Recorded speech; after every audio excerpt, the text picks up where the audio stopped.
Hey guys, tonight we march literally. Shoulder that pack, tighten those boots, and prepare to be yelled at in French by a man who thinks soap is optional. We're traveling back to the early 1800s, when Napoleon Bonaparte's army stretched across Europe, and being a soldier meant trading your quiet peasant life for a daily buffet of mud, misery, and mystery meat. Spoiler alert, you probably won't survive this. So, before you get comfortable, take a moment to like the video and subscribe, but only if you genuinely enjoy what I do here. And tell me in the comments where you're listening from and what time it is. I love seeing this little battalion of sleepy history nerds from all corners of the world. Now, dim the lights. Maybe turn on a fan for that soft background hum. And let's ease into tonight's journey together.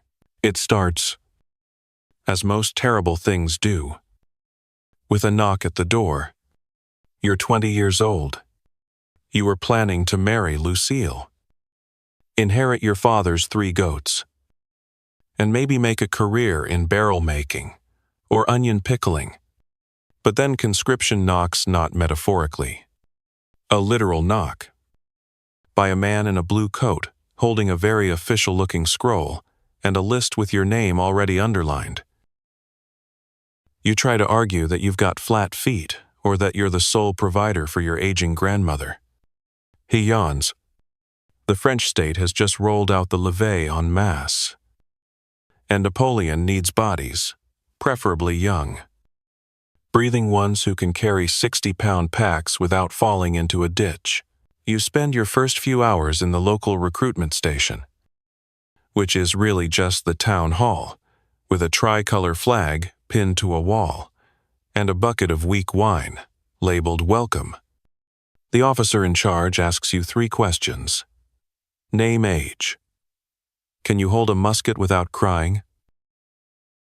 You're given a pair of scratchy trousers, an oversized coat that smells like 5 previous owners, and shoes that were possibly made by someone who hates feet. There's no sizing process. Just take these and don't complain too loudly. You join a line of other new recruits, all of them just as terrified and equally unsure whether they should stand at attention or scratch that itch inside their collar.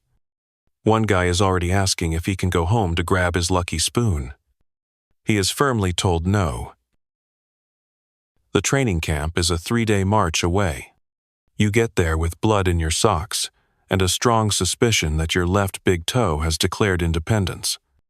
The barracks are wooden huts that lean like they're trying to fall over in protest. Inside, the beds are straw-stuffed sacks over wooden planks. You share yours with 2 other men, and you quickly discover one extremely confident mouse. On your first night, you lie awake, staring at the ceiling beam, which has someone's name carved into it. Henry 1803, with a skull etched underneath. Not exactly reassuring. Someone nearby is snoring. Someone else is sobbing. You're not sure which is worse. The next morning, the trumpet blares before dawn. The sergeant doesn't yell so much as bellow. Like a goat who's been through one too many campaigns. Get up. Maggots, he shouts. Though the French version sounds somehow more elegant and insulting at the same time, drills begin before your second cup of sludgy barley coffee. Marching. Formations. Musket practice. The musket is heavier than it looks and smells faintly of old blood and cabbage. You drop it once and are assigned an extra hour of latrine duty as punishment. Somewhere in the mud and the sweat and the endless barked commands, it hits you. You are now property of the French army. Napoleon owns your mornings, your meals, and probably your eventual burial site. And he hasn't even met you. Historians still argue whether conscription under Napoleon was truly revolutionary patriotism or glorified kidnapping with a flag. But for you, it feels like both. You wanted to be part of something noble. You didn't expect the lice. Later that week, you meet your regiment, a ragtag group of men from Brittany to Marseille. They smell like cheese and fear. And one of them has already named his musket, Colette. You're not sure if he's joking.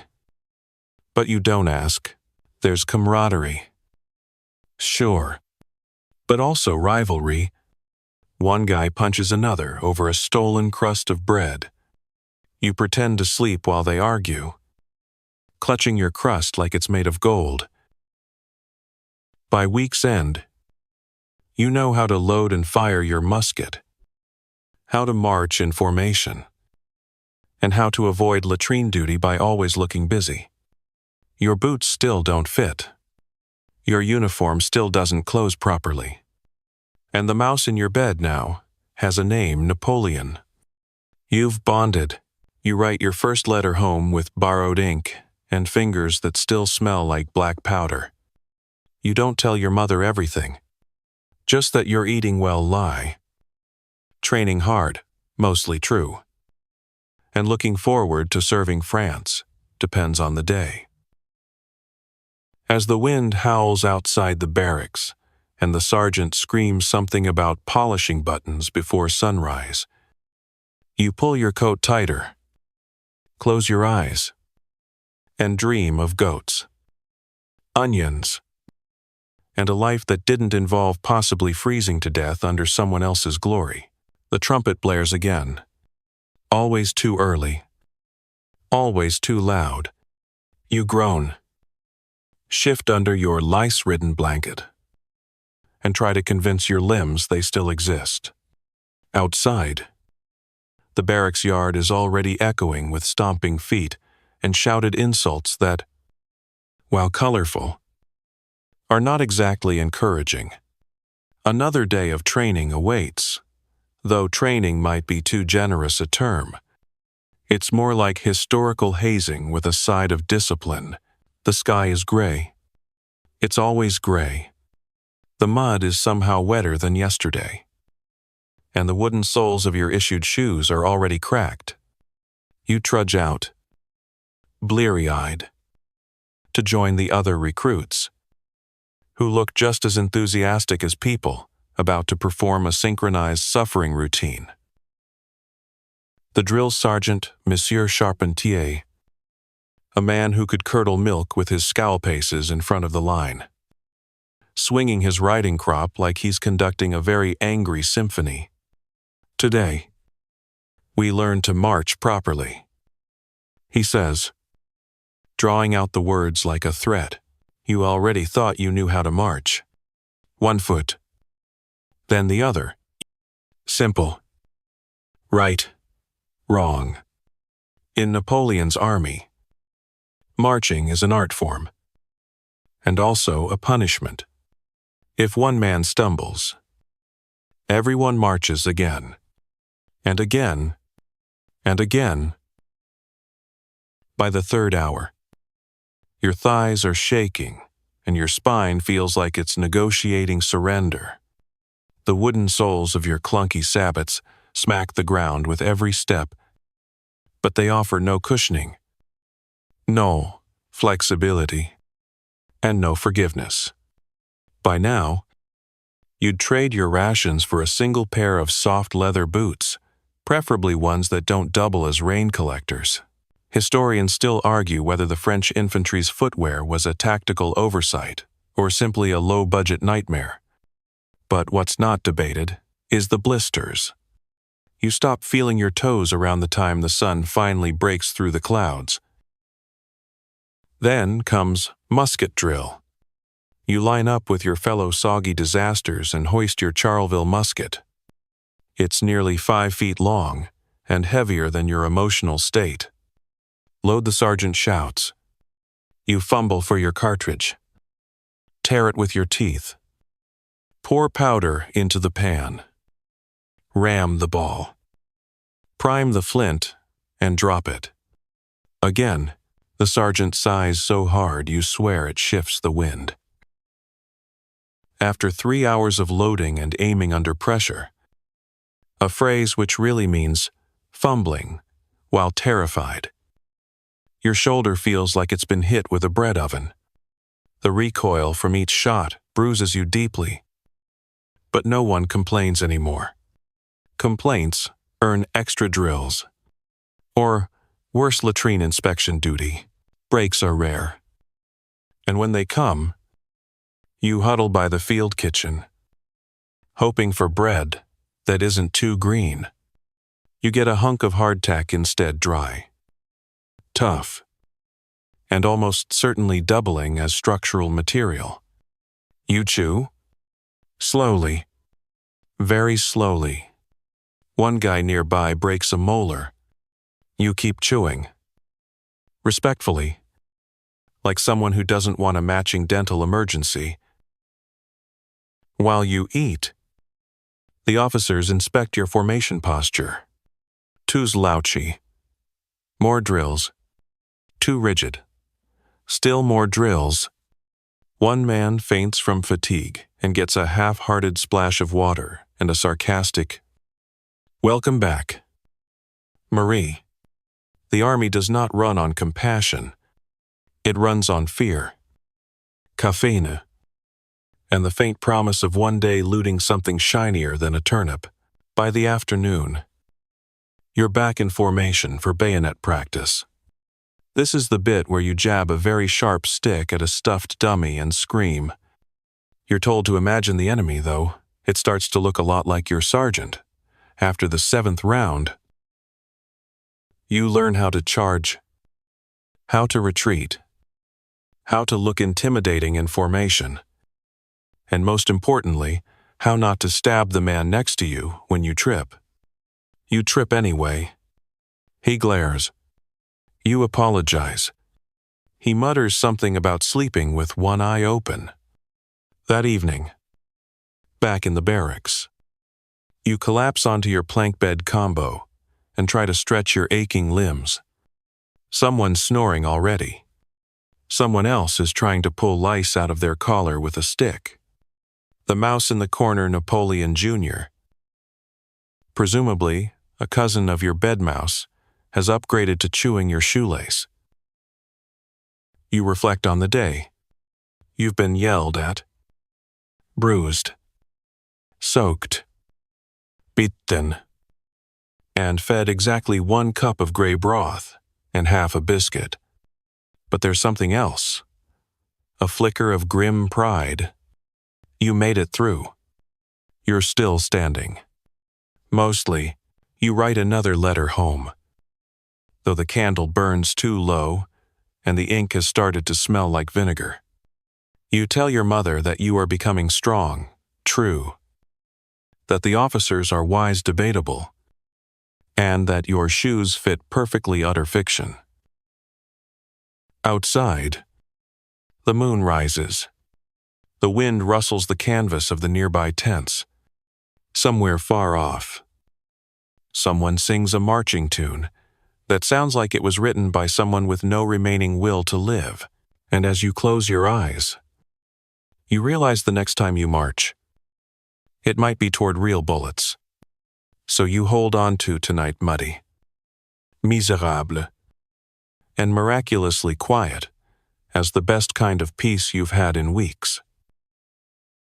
By now, you've accepted that comfort is a myth and sleep is more of a suggestion.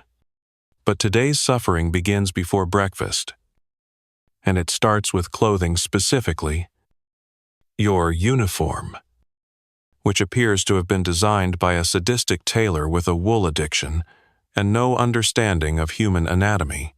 It itches constantly. The coat, dyed a heroic blue that fades into murky sky sludge after a few washes, is made of thick wool, so scratchy it could double as punishment for minor crimes. The collar is too tight. The sleeves are too short. and the buttons pop off at random. Often, at the worst possible moments, like in the middle of a salute or a high-stakes inspection. And let's talk about those buttons. There are dozens, tiny brass discs that somehow manage to be both decorative and wildly impractical.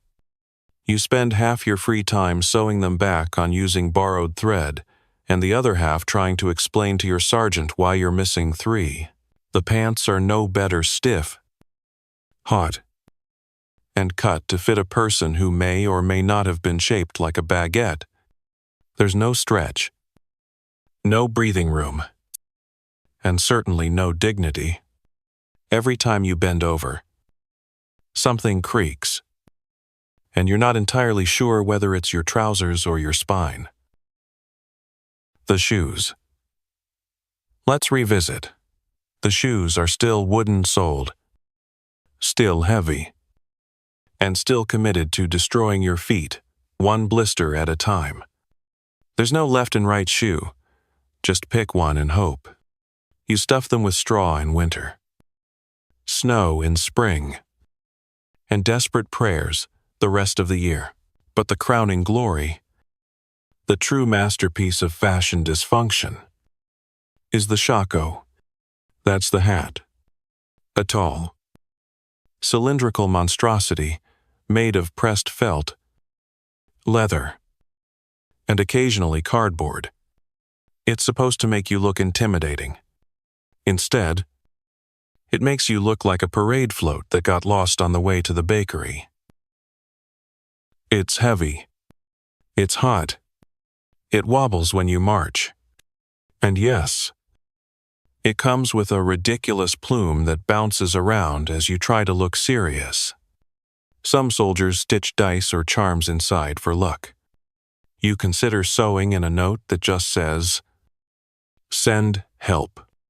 Historians still argue whether Napoleon's uniform regulations were meant to inspire pride or simply to ensure everyone looked equally ridiculous. The man did love a bit of flair. He once insisted on having troops wear white gloves on campaign. White gloves. On a battlefield, it was less combat readiness and more let's look sharp while we get shelled. You and your regiment spend hours polishing brass bits that tarnish again 5 minutes later. A corporal informs you that your belt must always shine, even if your soul doesn't. You laugh. He doesn't. But what really grinds you down is that none of it, none of the sweating, itching, button-chasing agony actually helps you survive. This uniform doesn't stop bullets. It doesn't block wind. It doesn't cushion your fall when you trip over a root while marching in formation, which, let's be honest, happens a lot. One morning, a new recruit tries to wash his coat in a nearby stream. It shrinks 2 sizes and now fits like a wool corset. He tries to hide it under his bedroll. He is caught. He is reassigned to latrine trench digging, which, in this army, is the equivalent of being told you're too dumb to wear pants correctly. To cope, some soldiers start to customize their gear. A few cut off their coattails. Others stitch patches from old uniforms onto their sleeves. One man lines his shako with stolen handkerchiefs for warmth. You think about adding padding to yours, but the only available material is newspaper. And you'd rather not be reading about your own likely death every time you put on a hat. By the 3rd week, you've developed a full-body rash, permanent blisters, and a complex relationship with your canteen strap, which insists on digging into your collarbone like it has something personal against you. The quartermaster doesn't care. He shrugs at your complaints and hands you a new belt buckle instead of a new coat. It's shinier than your future. Back in the barracks, you strip off the uniform carefully. as if defusing a bomb. You hang it on a wooden peg and stare at it like it's an enemy. It stares back. You imagine your uniform marching without you, just a hollow shell of wool and buttons, stomping off into the distance, complaining loudly about the food and demanding better shoe inserts. You drift off to sleep half naked, wrapped in a horse blanket that smells faintly of cabbage and regret. Your skin burns. Your ankles throb. Your shako sits on your bedpost like a smug toadstool. Tomorrow, you'll put it all back on. Because that's what soldiers do. You wake up to the sound of marching boots and someone yelling your name, but in a tone that suggests they don't actually know it, and might just be hoping you respond out of guilt. The morning mist hasn't lifted yet, but your uniform is already on. Your boots already aching, and your stomach already considering whether a half biscuit counts as breakfast. Today, the Emperor himself is coming. Which means 3 things. Your boots better be cleaner than your conscience. Your buttons better gleam like church silver. You better look inspired, or at least mildly awestruck at all times. The barracks erupts into a flurry of button polishing, mustaka grooming, and people aggressively fluffing their shako plumes like birds preparing for courtship. A corporal walks down the line inspecting uniforms, occasionally yanking collars straight or growling about posture. You're not statues, he says. You're soldiers. Try not to drool when he walks past. Finally, he arrives. Napoleon Bonaparte. The man, the myth, the unusually short silhouette casting a surprisingly long shadow across the camp. You stand in formation. Heart thumping. Legs locked. Breath shallow. He rides past slowly on a white horse, so pristine it might have been bathed in holy water. His uniform is crisp. His expression unreadable. And despite your aching feet, itchy collar, and a deeply suspicious blister forming under your left heel, you feel something weird. Pride. It hits you like a musket to the gut. Somehow, standing here like a half-starved button mannequin, you want him to notice you. You want him to say, "There. That one. That's a real soldier." Instead, he nods once, to everyone, and keeps riding. But then he speaks. His voice is not what you expect. It's high, sharp, and oddly fast. Not the deep thunder of some war god, but more like a very intense professor who drinks too much espresso. He talks about glory, about France, about how the world will remember those who march under the eagle. He says you're writing history with your feet and your bayonets. He says your suffering will become songs. He says a lot of things, most of them in that rising, quick-fire cadence that makes you feel like cheering and running at the same time. He tells you that victory is just across the next river. That pain is temporary. That cowardice is a stain. No rain can wash. You glance around. Everyone's standing straighter. One guy even puffs out his chest so hard he nearly tips over backward. It's ridiculous. But it's also working. Because for a few moments, you forget your boots, your rash, your hunger. You forget the rumors about frozen campaigns and blown-off limbs. You believe him. Historians still argue whether Napoleon's charisma was genuine or calculated, whether he really cared about his men or just knew how to say exactly what they needed to hear. But you don't argue. You just stand there, staring at his tiny hat and his big promises, and think maybe this is worth it. Then the drums start. The parade march begins. And you stomp forward in perfect rhythm. Sweat already pooling under your collar. You pass the general staff, trying not to trip, trying to keep your bayonet from wobbling, trying to remember how to breathe through your nose like a calm and composed French hero. Napoleon doesn't smile. He rarely does. But he nods once more. And that's enough. Back in the camp, the mood shifts. Everyone's buzzing, whispering, reenacting his speech like kids, recalling a campfire ghost story. Did you hear what he said about honor?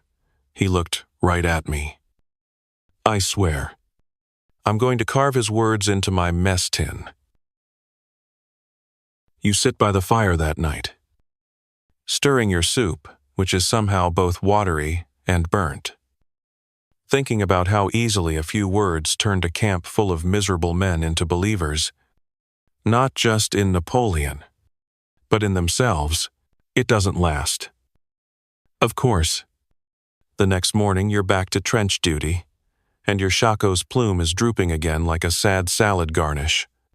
But the glow lingers, just a little. And you finally understand why men charge into cannon fire for this man. Not because he's tall, not because he's gentle, but because he sees you dirt-streaked, underfed, poorly shod, and calls you magnificent, even if it's only long enough to get you to the next battlefield. You don't remember falling asleep, only the feeling of being kicked awake. Not metaphorically, a literal boot to the ribs, followed by a barked command and the scent of stale onions on your corporal's breath. Marching orders. He grunts. 2 words that, in Napoleon's army, are both sacred and terrifying. There's no time for breakfast. Not that you'd want more hardtack and diluted wine anyway. You throw on your coat, wrestle your aching feet into your boots, each one a personal enemy at this point, and stumble outside. It's barely light. And already the column is forming. Today, you march. Where to? No one knows for sure. The sergeant says east. The lieutenant says north. Someone else mutters, toward glory. But that could just be his way of saying toward more mud. The drum starts. Left foot forward. You march, and march, and march. The rhythm of boots on road becomes a kind of hypnosis, like being slowly smothered by a very punctual parade. Your pack thumps against your back, with every step, a cruel reminder that you're carrying 30 to 40 pounds of musty belongings, 2 days of food, a blanket that doesn't work, and possibly a fork you stole from the field kitchen. The roads are not friendly. Rutted dirt, if you're lucky. Loose cobblestones if you're not. Puddles deep enough to lose a boot in. Dust thick enough to choke on. You pass villages that look like they've seen better centuries. Children wave. Old men scowl. Dogs bark. Wisely, keeping their distance. By midday, your feet are damp. Your thighs are chafed. And your canteen has developed a mysterious leak that seems to target your spine. You shift your gear. It doesn't help. Someone ahead trips. The column halts for just a moment, then keeps moving. If you fall behind, no one waits. A soldier limping too far out of step is as useful as a musket with no flint. Historians still argue whether Napoleon's forced marches were brilliant strategy or organized masochism. He often moved his armies faster than any other general, covering 30 miles a day on foot. No wagons for you, no horses, just your 2 blistered traitors and the vague promise of victory on the horizon. The officers ride past occasionally, perched on clean, smug horses. One of them shouts something about discipline. You resist the urge to throw your canteen at him. The sun gets higher, then lower. You pass a dead mule on the side of the road. No one stops to bury it. After a while, the smell doesn't bother you. Nothing does. Really. Not the biting flies. Not the sweat dripping into your eyes. Not even the odd sharp ache in your left knee that whispers soon. Around mile 18, the singing starts. Badly. Off-key. Weary voices picking up a marching song that was probably funny 3 wars ago. It's mostly nonsense about wine, women, and regimental pride. But it keeps your brain from thinking about your feet too much.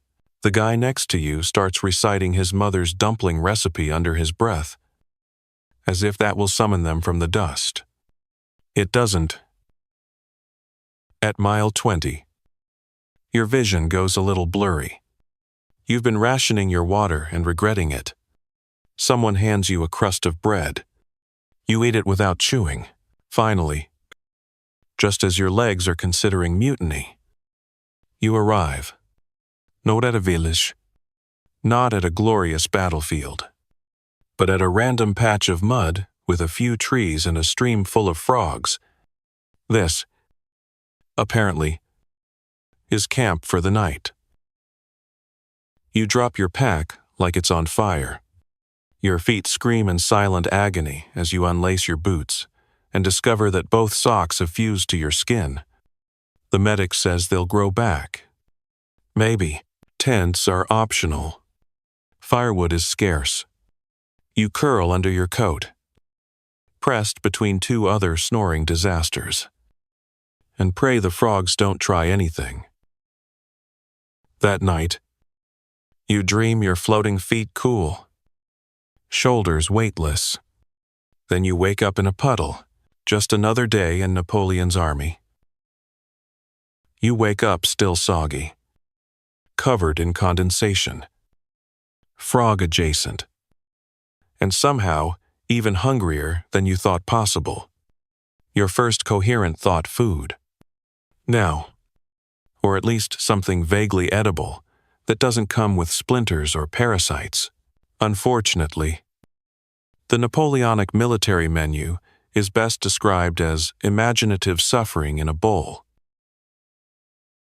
You shuffle toward the makeshift field kitchen, which is really just a dented cauldron sitting over a fire made from damp twigs and pure desperation.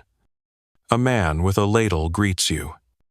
His apron is stained, his beard questionable, and his voice is the most cheerful thing you've heard in weeks. Breakfast, he says, with a grin that would terrify goats. You nod, and he dumps something wet and beige into your tin. You stare at it. It stares back. This is soup maigre, a watery broth with exactly 1 floating pea and a whisper of turnip. Maybe. You're pretty sure you've seen richer puddles. Still, you drink it, and then you gnaw on your daily ration of hardtack, which is less bread and more prehistoric ceramic tile. If it doesn't crack your tooth, it'll at least sand down your gums. The officers, of course, eat better. Their tents have wine, salted meat, maybe even cheese. You once saw an officer peel a real orange. The memory haunts you. Your own pack includes 2 days' worth of rations, a chunk of dried beef, so salty it could be used to purify water, a lump of lard wrapped in linen, and something labeled portable soup. It's unclear what it used to be, or still is. You nibble it slowly, telling yourself this counts as protein. You gather with the others around a sputtering fire, Someone's frying their hardtack in lard to soften it, creating a smell that is technically food adjacent. Another is boiling shoe leather in a pot. You pretend not to notice. Historians still argue whether Napoleon's supply lines were efficient brilliance or logistical nightmares, held together by hope and mold. He did organize massive food depots ahead of campaigns, but keeping soldiers fed on the move, especially through rough terrain or enemy territory, was a constant problem. Starvation killed almost as many men as musket balls. And then there's foraging. Ah yes, Napoleon's favorite fallback strategy, just let the soldiers feed themselves. Which, in practice, means you spend your evenings rooting through hedges for mushrooms, arguing with chickens, or bribing terrible villagers for eggs. You once traded a single silver button for a boiled potato. Worth it. On the third day of marching, your unit pass a vineyard. The men cheer.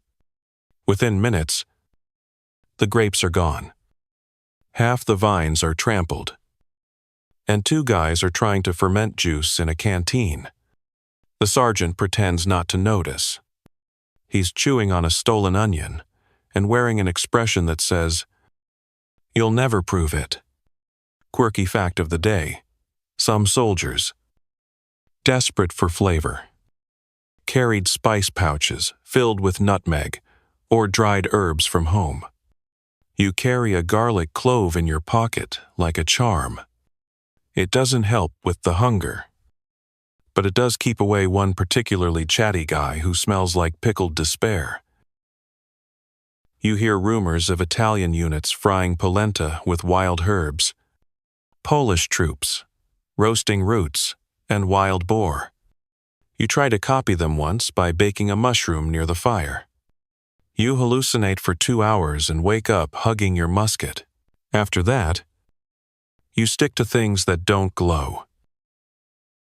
The worst days are when the food doesn't come at all.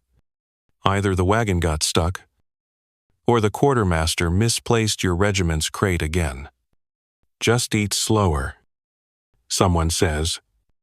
You respond by trying to chew your own glove. On rare days, you're blessed. A loaf of bread appears. Soft. Fresh. Probably meant for someone else. You split it 7 ways. Everyone weeps a little.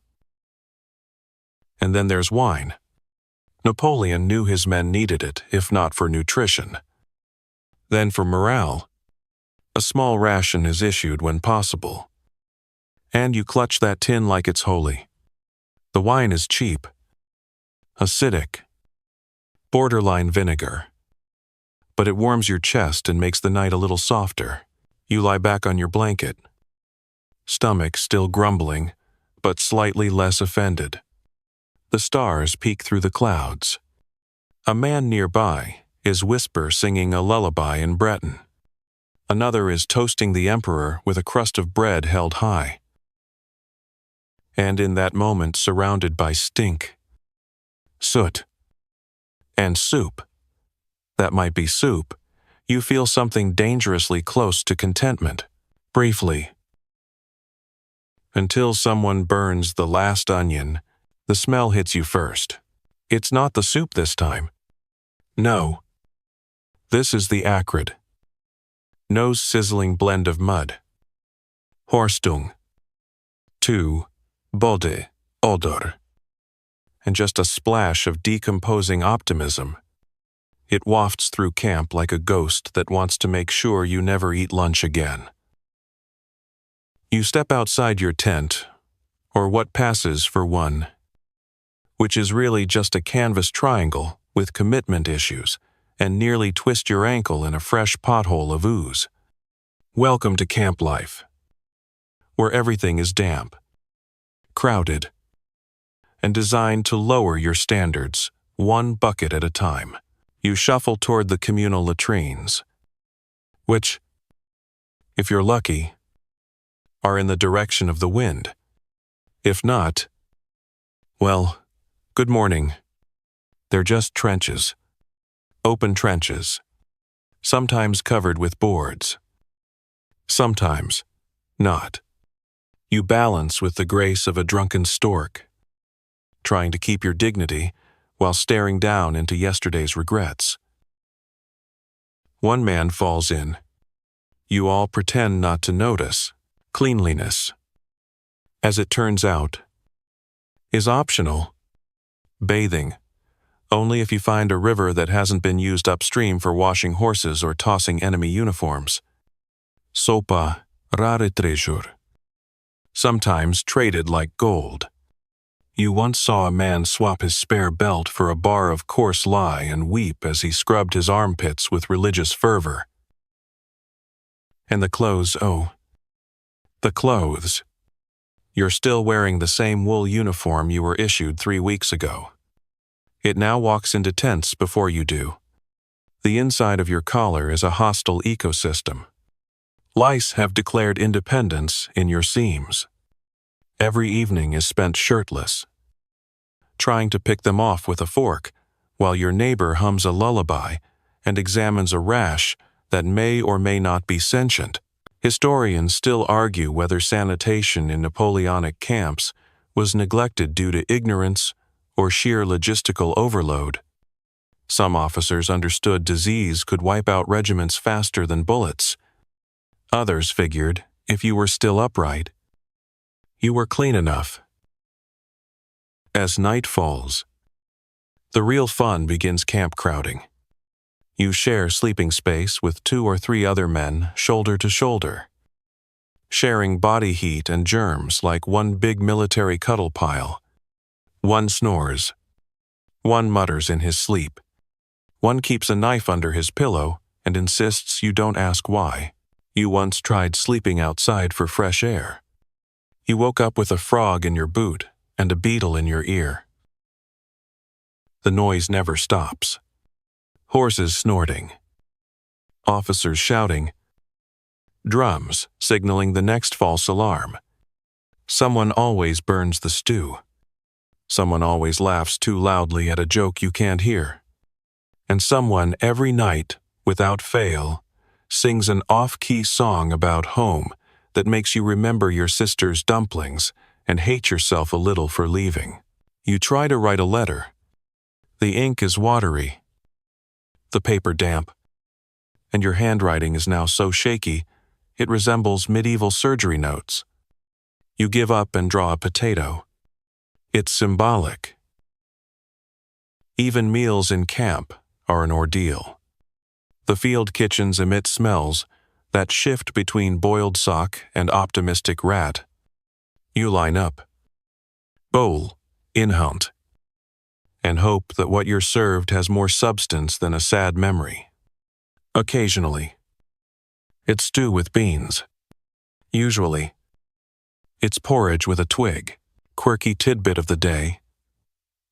Some soldiers carried herbs and wild garlic in their packs.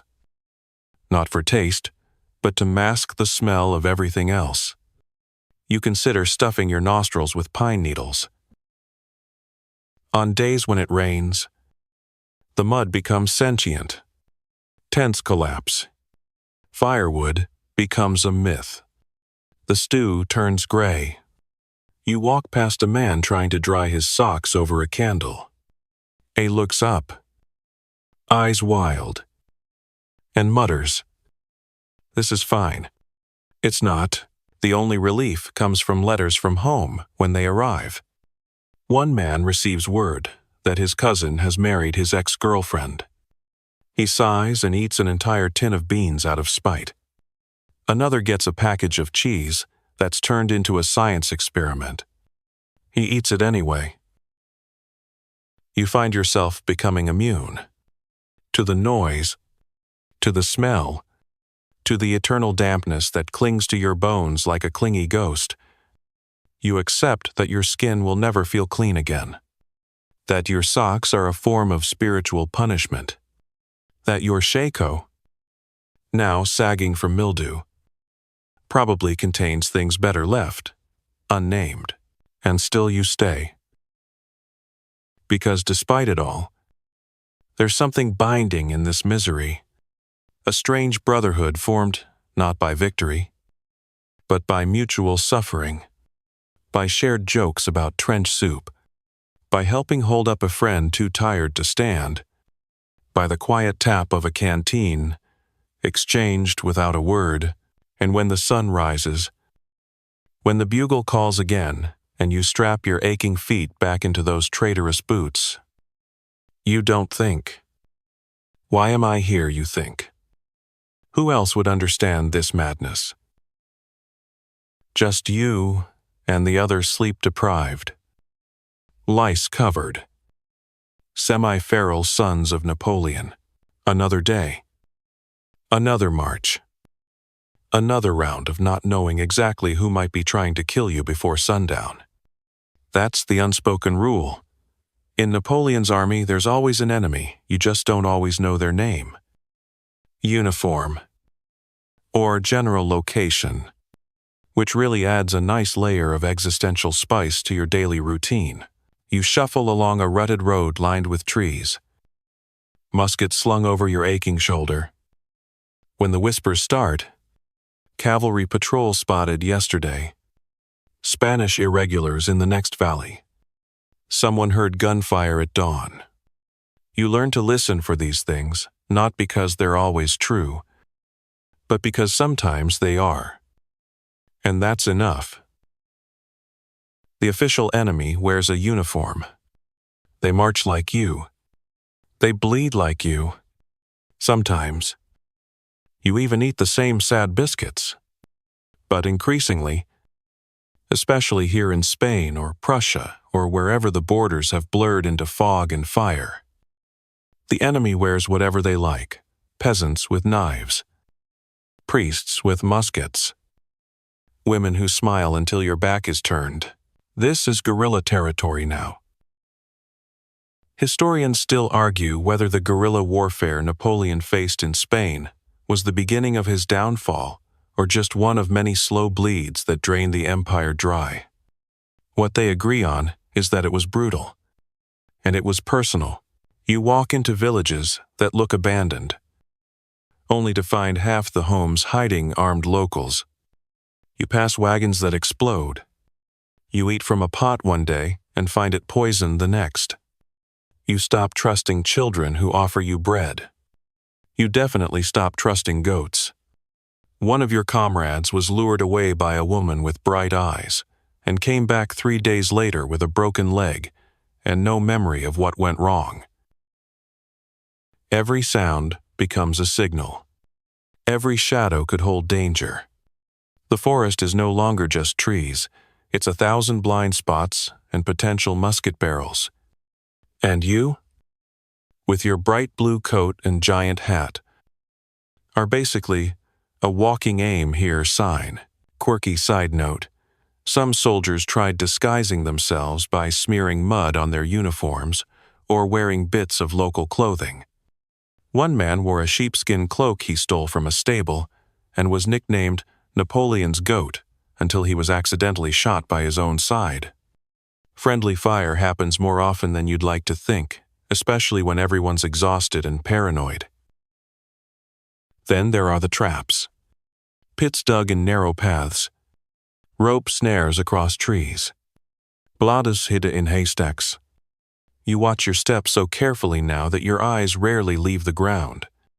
Your neck aches from the constant downward tilt. But hey, at least you haven't been impaled by a pitchfork yet. Your sergeant insists you keep moving with confidence, which, in this case, means walking in formation while pretending you don't hear the screaming 2 hills over. It's a performance. You're acting the role of fearless invader. Inside, your gut feels like soup. Camp becomes even more miserable when fear comes too. Every twig snap at night jolts you awake. You sleep with your musket in your arms, which sounds romantic until you realize how uncomfortable a wooden stock is when you roll over. One night, Your post is raided. Not a full battle, just shadows in the dark. A few shots fired. Someone's blanket stolen. You wake up swinging your bayonet in a panic and stab your own tent. It collapses in protest. The next day, you find a local boy hanging around the camp edge. He claims to be selling eggs. He also carries a knife. The officer buys 2 eggs, pays with a wink, and confiscates the knife. You never see the boy again. Trust is a luxury now. Even your own unit begins to feel tense. Accusations fly. He talks too much with the locals. She was smiling at him too long. That guy always seems to find good food, how? It's a slow unraveling. Paranoia, dressed in wool coats, and then, as if to balance it out, there are moments of strange kindness. A farmer's daughter hands you a slice of bread and turns away before her father sees. A priest gives you a blessing and an extra onion. A woman in black spits at your boots, but places a flower near your pack when she thinks you're not looking. Nothing makes sense anymore. Loyalty is a fog, and you walk through it half blind, so you keep your musket dry, your knife closer, and your head low. You no longer care whether the man on the hill wears a uniform. All you know is, if he moves fast, you shoot. It's a hard truth. War isn't just cannon blasts and battlefield glory. It's walking down a quiet lane, unsure if the haystack ahead hides a pig or a pistol. And either way, you're going to have to deal with it on an empty stomach. You try not to hope when they say the mail is coming. But hope is a sneaky thing. Slips in between the cracks of your war-hardened brain like damp through your boots. You line up anyway. Just in case. Just in case today. Of all days. There's something with your name on it. Mail. In Napoleon's army. Is like rain in the desert. Rare. Wildly unpredictable. And never enough. The courier arrives on a donkey that looks as exhausted as the rest of you. He's got a bag leather. Swollen. Probably containing a mix of letters, mold, and crushed dreams.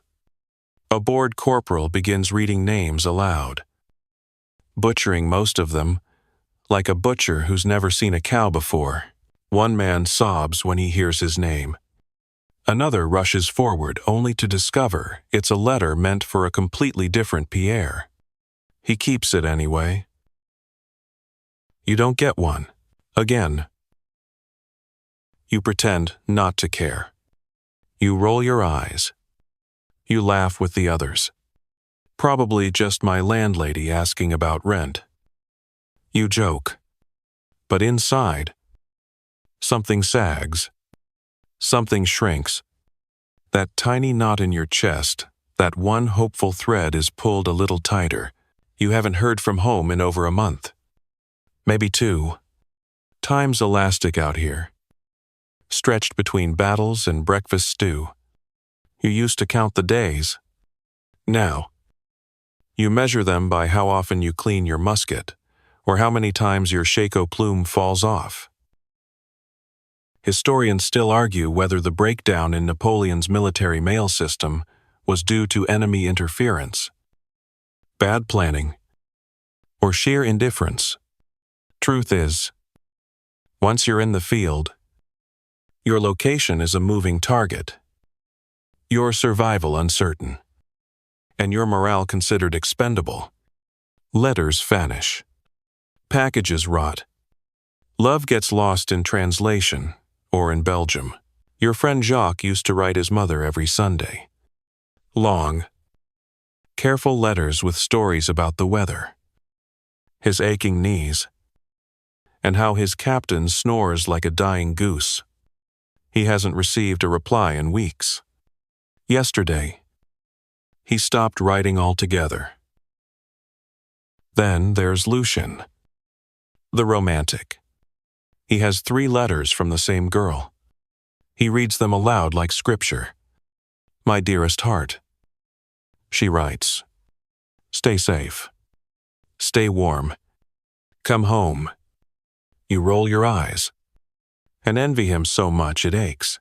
One day, miraculously, a letter arrives for you. It's smudged, damp, possibly used as packing material at some point. The writing is your sister's. Her spelling is worse than ever. She writes about the chickens, the neighbor who fell in the well again, and how your youngest cousin keeps asking where your mustache went. It makes you laugh. Then it makes you cry. Quietly, into your collar. You fold it carefully and tuck it into your jacket. Over your heart. Like a charm. You read it 5 more times before the ink smears from your fingertips. Quirky fact. Some soldiers stitched little pouches inside their uniforms just to store letters and trinkets. A scrap of lace. A dried flower. A pebble from the farm back home. Useless things that weigh nothing and mean everything. But most days, there's no letter, just silence, and that silence grows. It seeps into your dreams. You forget what your mother's voice sounds like. You can't remember if your dog had 1 white paw or 2. The memories blur, smudged like old ink. You start to wonder if you imagined it all, if the bakery down the road, the neighbor who always wore too much perfume, the warmth of a proper bed, were just stories you once read. You write a reply anyway. You don't have paper, so you use the back of a discarded inspection report. Your handwriting shakes. You tell her you're fine, that you eat well, that your feet only bleed a little. Then you fold it, tuck it into the bag with the others. Maybe it will get there. Maybe it won't. You once knew a man who sent a letter to a girl he hadn't spoken to in years. Just in case. He died 2 days later in a skirmish over a village no one can now name. The letter was found in his coat. Never delivered, so you don't count on the post anymore. But you still listen for it. Still glance toward the edge of camp when someone says, "Mail's in." Still crane your neck. Heart thumping. When the list of names begins. Because in this world of mud and muskets, a letter is a life raft proof that somewhere out there, in a place with clean water and real bread, someone still remembers your name, even if they can't quite spell it right.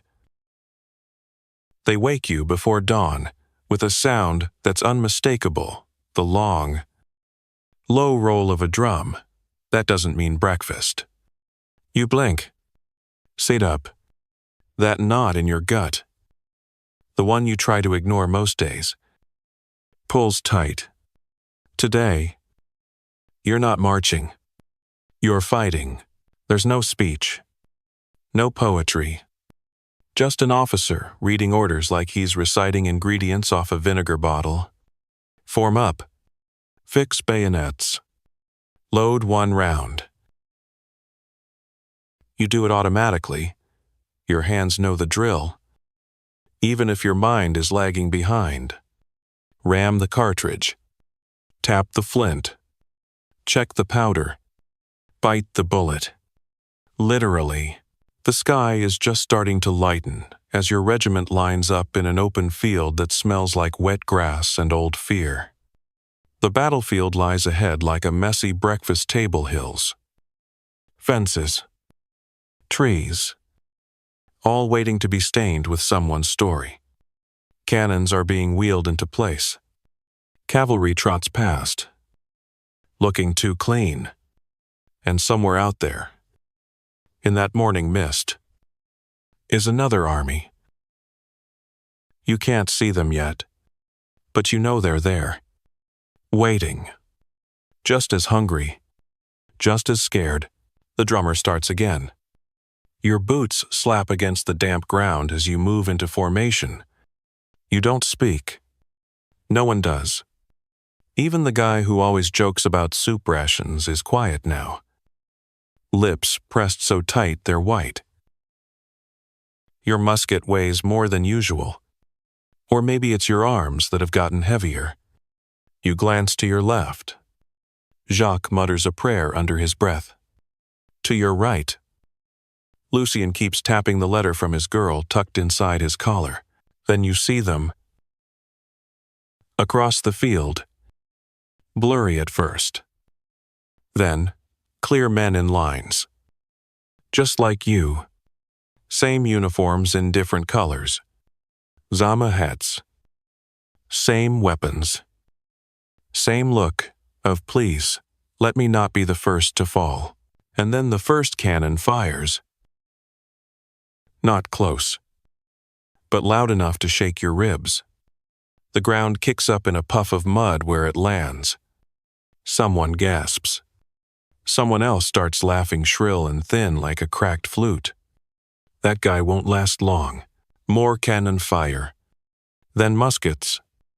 The smoke rolls over the field like fog with ambition. And before you know it, the order comes. Advance. You move. Legs stiff. Breath shallow. Vision narrowed to the man in front of you. The noise is a wall now shouts.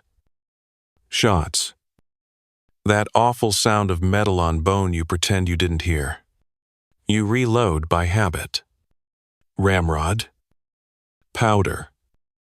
Aim. Fire. Again. Again. Again. It's chaos. Historians still argue whether the rigid line formation of Napoleonic warfare was genius or madness. It makes you a bigger target. Yes, but it also lets you concentrate fire. Support each other. And keep from scattering like panicked geese. In theory. In practice, it means you stand shoulder to shoulder with your friends, while strangers try to end you with musket balls the size of thimbles. You aim. Fire. The recoil bruises your shoulder. You reload. Drop your cartridge. Curse. Jacques hands you one of his. You nod. Keep firing. Someone screams nearby. You don't look.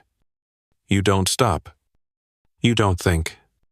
You just keep moving forward. One muddy step at a time. Through a world that's now entirely gray and smoke and ringing ears. Then comes the order you dreaded most. Charge. Bayonets down. Run. Suddenly you're not a soldier. You're a blade on legs. Thundering toward people you've never met. Hoping your musket holds. Hoping your knees don't buckle. Hoping your soul doesn't slip out before your boots do. You meet the enemy in a tangle of shouts and steel. Someone swings at you. You parry. You shove. You fall. You rise. You jab. You survive. Somehow. And then, like a curtain pulled back, the chaos fades. They retreat. You hold the field. You don't cheer. You barely breathe. You just stand there, trembling, looking around at the broken earth, the broken men, the broken sky.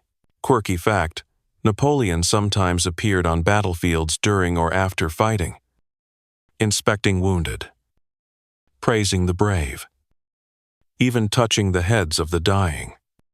Some claimed he healed them by touch. More likely, they just wanted to die, noticed.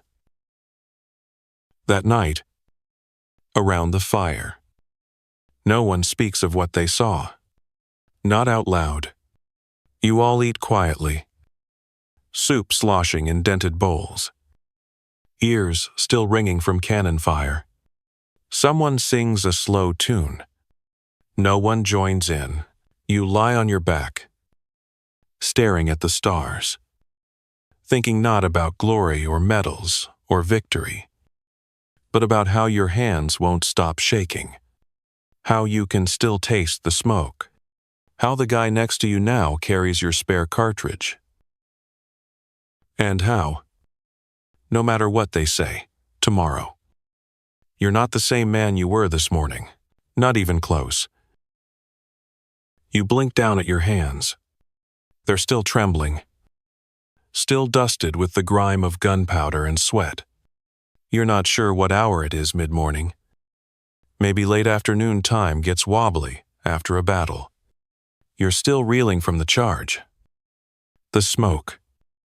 The deafening mess of it all. When suddenly, a man slaps you on the back and says, "Congratulations, Sergeant." Wait. What? You turn slowly. He's grinning, half his teeth missing, blood crusted on his cheek.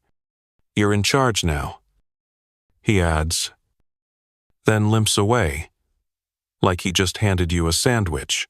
Turns out, your actual sergeant is lying face down somewhere behind a blasted cart. You hadn't even noticed him fall. 1 minute he was shouting about flank positions. The next, he was gone. Now, you are the one standing at the front of the file. Cool. Totally qualified. Definitely didn't spend this morning screaming internally while trying not to drop your bayonet. Still, in Napoleon's army, promotions aren't exactly formal. There's no handshake ceremony. No brass band.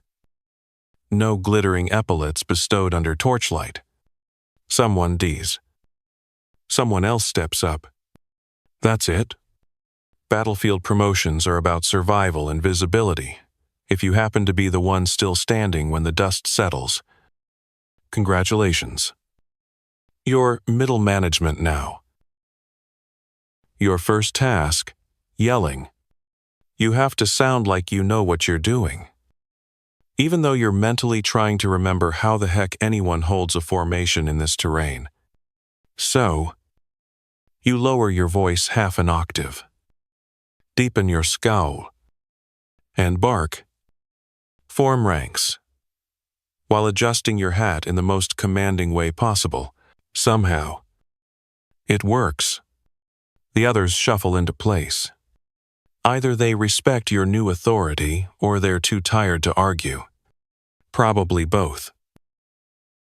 Historians still debate whether Napoleon's policy of battlefield advancement created a uniquely loyal officer class or just a desperate one. What's clear is that it allowed men of low birth to climb rapidly if they didn't die first. That part was key. You remember hearing about one corporal who made it all the way to captain within a month. By then, he'd forgotten what it was like to march with the pack. He was killed 2 weeks later by a cannonball while tying his boot. Glorious. Your second task as sergeant, getting people moving. The wounded need help. The living need orders. And the dead, well, they're already teaching you your final lesson. Don't look too long. Don't memorize faces. Just keep walking. Still. Some things pull at you. You find Jacques hunched behind a fallen tree. He's alive. Somehow. Though he's missing a boot. And his mustache is singed. Promotion suits you. He mumbles. You laugh. It sounds like someone else's voice. You try to remember the official duties of a sergeant. Discipline. Formation. Logistics. Morale. Morale.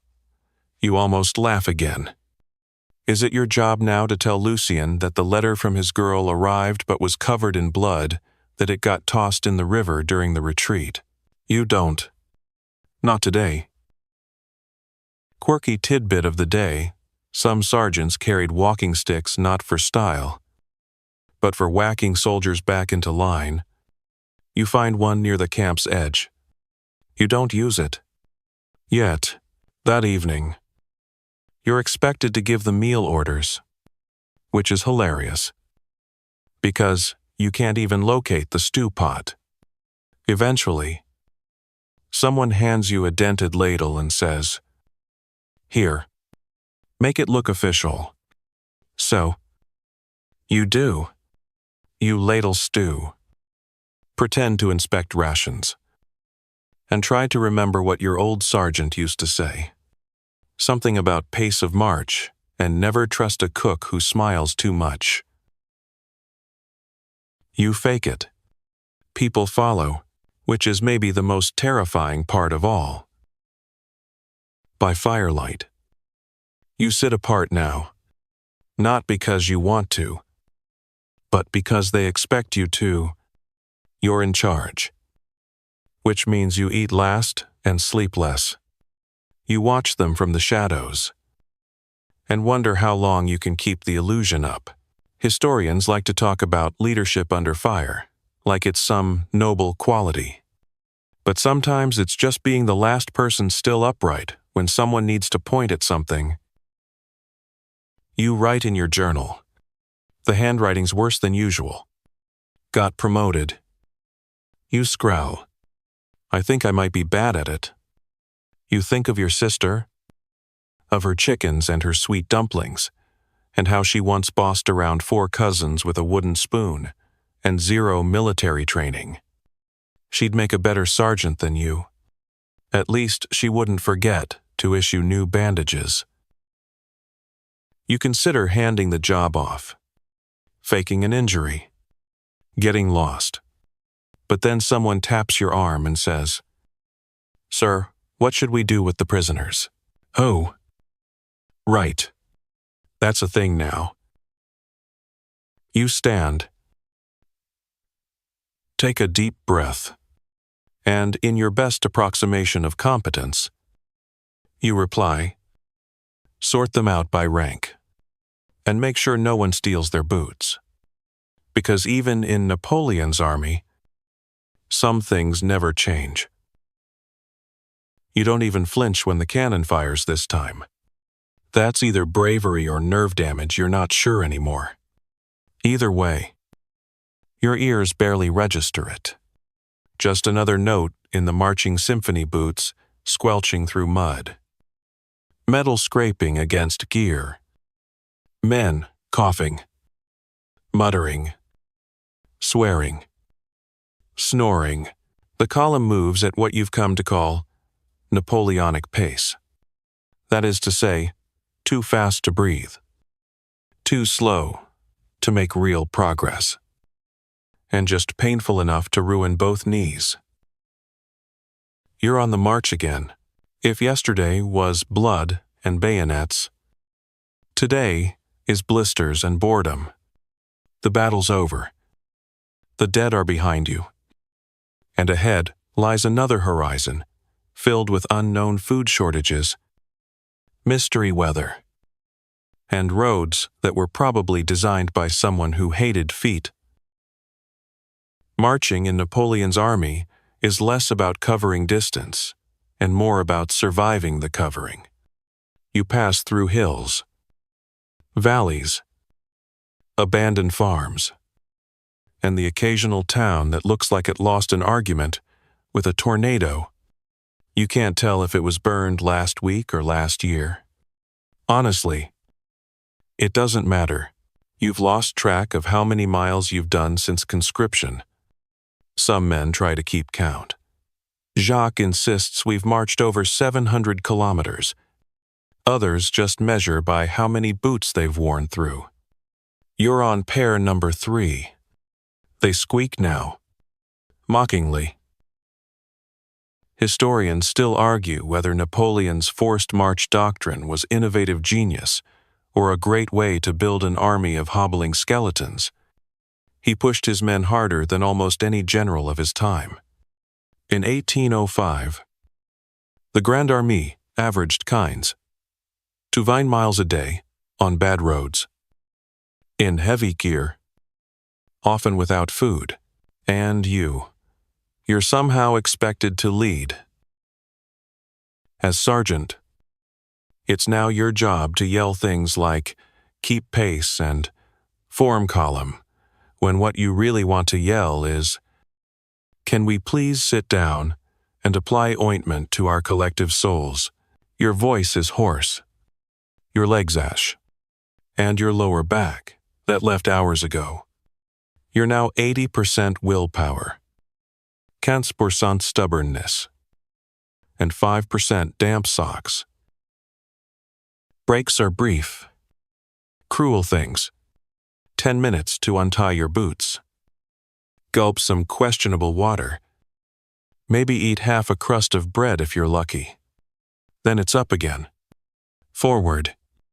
Always forward. One man in your squad refuses to complain. That's his thing. He just hums little marching tunes under his breath. Even when blood is visibly seeping from his heels. You hate him. You also rely on him for morale. Another has taken to narrating the march, like it's a novel. And now our weary band of brothers, united by pain and poor hygiene, trudges toward a destiny lined in mud and despair. You allow it. Keeps the lads entertained. Then, there are the cart crashes. Always a cart crash. Some axle gives out, a wheel splinters, and suddenly half the line has to detour through brambles while someone tries to fix it with twine and what looks like aggressive hope. You help pull a horse out of a ditch. It farts in your direction by way of thanks. Quirky tidbit of the day, some officers carried marching sticks, not just for support, but to measure pace 1 meter per step. You tried using one until Jacques tripped over it and blamed you for intentional sabotage. You now use sarcasm to keep pace instead. Then there's the weather. Oh, the weather. It's either too hot or too cold. Never in between. The sun bakes your scalp through your shako one day, and the next, you're drenched and miserable. Your socks squishing with every step like pastry dough underfoot. Wind slaps your face like a salty ghost. Hail feels personnel. You pass through a forest, and for a moment, it's quiet. Birds chirp. A squirrel watches you with judgmental eyes. You fantasize about becoming a squirrel. No marching. Just acorns and smug tree lounging. Seems nice, but the dream is short-lived. The officer shouts. The pace picks up. A rumor spreads enemy scouts nearby. Or maybe just wolves. Or both. At this point, wolves with muskets wouldn't surprise you. And still you march, because that's the deal. No matter what comes mud. Muskets. Mystery meat. You keep going. Napoleon's army moves like a tide. Relentless. Hungry. Slightly. Moldy. You are part of that tide now, whether you like it or not. By evening, your legs feel like hollow tree trunks. You make camp. If camp means collapsing beside a rock and calling it a pillow, you eat something warmish. Wash your face with rainwater. And inspect your feet. They resemble boiled ham. Still, you're proud. You led. You didn't collapse. You didn't scream once. Okay. Maybe once, you fall asleep to the sound of men breathing, someone snoring like a collapsing barn, and Jacques quietly whispering, "If I be marching, I want to be buried standing up." You nod. Sam's fitting. You wake up to the sound of shouting, not angry shouting, which would be comforting by now, but excited shouting, which is worse, because excited shouting usually means one of two things: the enemy is nearby, or there's a new type of ration, and nobody knows if it's edible. Turns out, it's neither. It's inspection day. You groan. Because inspection day means your life gets evaluated by a man who probably hasn't marched a mile in the past month but owns more feathers in his hat than all the birds in Spain combined. He's clean, well-fed, and seems to believe dirt is a moral failing, which, given the state of your current pants, is unfortunate. The captain's aide barks the usual nonsense. Stand straight, button up. Polish your boots. You glance down at your boots. They're more whole than leather. You consider polishing them with a dead leaf. Everyone scrambles. You tuck in your shirt. Jacques finds a comb no one knows from where, and furiously attacks his beard like he's preparing for a court date. Lucien tries to tie a ribbon around his bayonet. He says it adds charm. You say it's going to get him shot by someone with taste. The officer arrives, flanked by aides and trailed by a scribe, who looks like he hasn't blinked in 3 years. He walks the line, eyes scanning you like a disappointed parent at a school play. You try to look brave, or at least functional. He stops in front of you, tilts his head, raises an eyebrow. "Sergeant," he says, "did you shave with a musket ball?" You blink. "Yes." "Sire," you reply.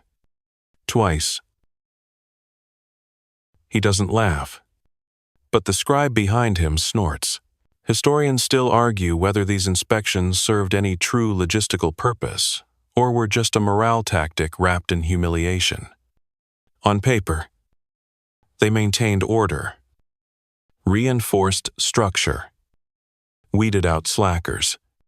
In reality, they often caused more anxiety than actual battles. They check your weapon. You snap open the pan. Show the flint. Demonstrate your loading technique. You get a grunt of approval. Jacques, next to you, drops his ramrod and nearly impales his foot. The officer frowns, makes a note. Then, it's time for supply review. This is where things get interesting. You don't have half the things you're supposed to. Nobody does. Your knapsack is more of a suggestion. Your canteen is dented. Your spare socks were sacrificed to a mysterious campfire incident 2 weeks ago. But you've gotten good at lying. Rations. The quartermaster asks, 2 days' worth. Sire, you say confidently, while thinking, if stale bread dust counts. Cartridges, you pat your putch. Full count. He doesn't open it. Good. Because inside is a mix of actual cartridges, some dried beans, and what might be a chess pawn, quirky tidbit. Some soldiers filled empty cartridge pouches with rocks or paper to avoid punishment during surprise inspections. One man even kept a small potato carved to resemble a musket ball. He named it Little Boney. It passed inspection 3 times before rotting. The inspection moves on. You exhale. Lucien winks. Jacques drops his bayonet and pretends it was intentional. Then comes the medical review. Now, This isn't exactly a checkup. More like, are you upright? Breathing still have most of your limbs? If yes, congratulations, you're combat ready. A surgeon inspects feet. Mostly blisters, trench rod, frostbite. He sniffs dramatically before examining each man, as though the scent alone tells him your fate. You offer your feet. He raises an eyebrow, mumbles something about turnip toes, and scribbles a note. Still post. Then someone behind you collapses. Heat stroke. Maybe. Maybe exhaustion. Maybe just the sheer indignity of being made to look presentable after sleeping in a puddle. The medics drag him off. You whisper, "Lucky." By midday, it's over. You're still here. You passed. Sort of. No one's yelling. No one's dead. Your feet are damp. But whose aren't? You flop onto the nearest log and eat a hunk of salted meat that tastes like regret. You chew slowly. Jacques tries to fashion a new lace for his boot, out of horsehair. Lucien is still polishing his bayonet like it owes him money. Think we impressed them, you ask. Jacques snorts. If they were blind and drunk, Lucien adds, at least I look charming. You roll your eyes and close them, letting the afternoon sun hit your face. For a second, it almost feels peaceful.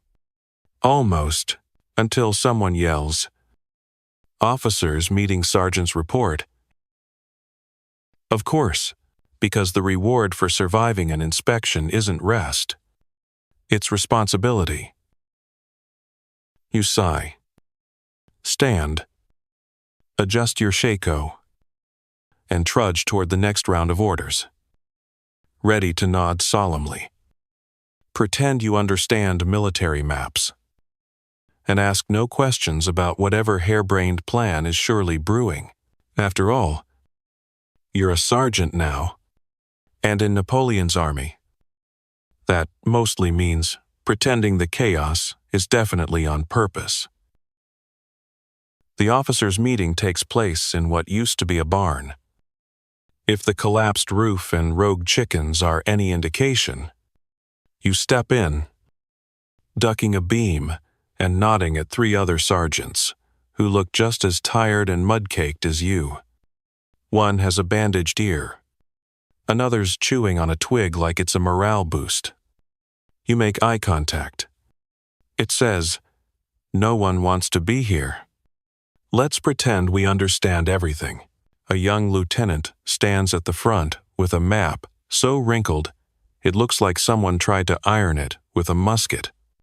He taps it with a stick, clearly thrilled to be holding the stick. "We're here," he says, pointing to a blob that could be a hill, a cow, or spilled ink. The enemy is probably here. He says probably the same way a cook says it's meat. He continues, "We're to execute a flanking maneuver through this wooded area. Establish a forward supply point at the farmhouse here. Then pending orders link with the 6th Battalion north of the river." You raise a hand. "There's a river." The lieutenant blinks. "Yes. Or a marsh. Report defer." Swamp roulette. Lovely. Historians still argue whether Napoleon's mid-level officers were given too much improvisational freedom or not enough. Some claim the system thrived on initiative. Others believe it functioned only because most sergeants were good at faking initiative and improvising while pretending to follow orders. You scribble notes in your tiny notebook. Not because you plan to follow every step, but because if you do, maybe someone will read them and conclude you had a plan. You title the page Mabe River. The meeting ends with salutes, vague threats, and one whispered argument about whether the latrine should be moved uphill. You exit the barn more confused than when you entered. But at least there's purpose. Now get your men ready for whatever disaster lies behind point B. You return to camp and find Jacques patching his boot with old saddle leather. Orders, he asks. We're flanking something. Might be a cow. Might be death. You reply. Lucien perks up. Will we be near that stream with the frogs?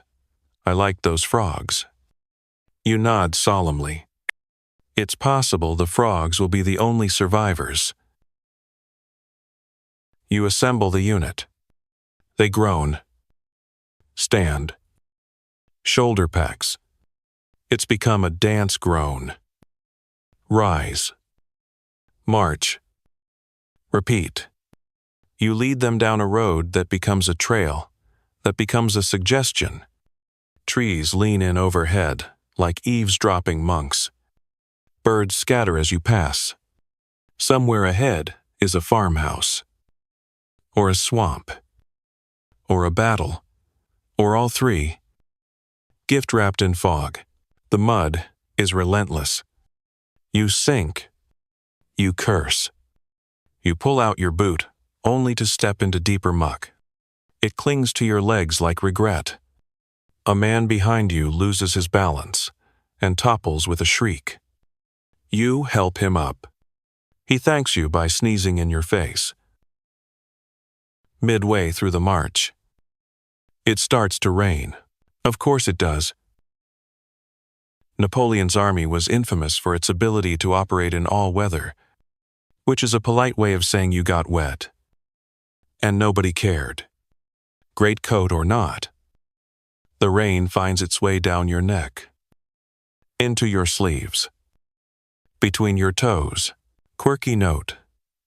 Some soldiers swore by wrapping their feet in brandy-soaked cloth to ward off trench rot. You try it once. It smells awful. Your feet still hurt. And Jacques nearly drinks your socks by mistake. You reach the farmhouse near sundown. It's sort of intact. The roof slants like it's exhausted. One wall has collapsed entirely. But there's a working door and a dry corner inside, which is basically Versailles at this point. You post guards. Light a fire. Assign watch shifts. It all feels very military. Very official. Inside, men peel off soaked coats and wring out their spirits beside the fire. Someone produces a chunk of hard cheese from a pocket. Another begins slicing onions with a bayonet. You allow it. Culinary standards are optional. Then, just as someone is roasting a dubious mushroom, you hear it, a whistle. Not a bird. Not the wind. A human whistle. Sharp and deliberate. Coming from the trees beyond the house. Instant silence. Every man freezes. Hands instinctively drifting toward muskets. You motion for quiet.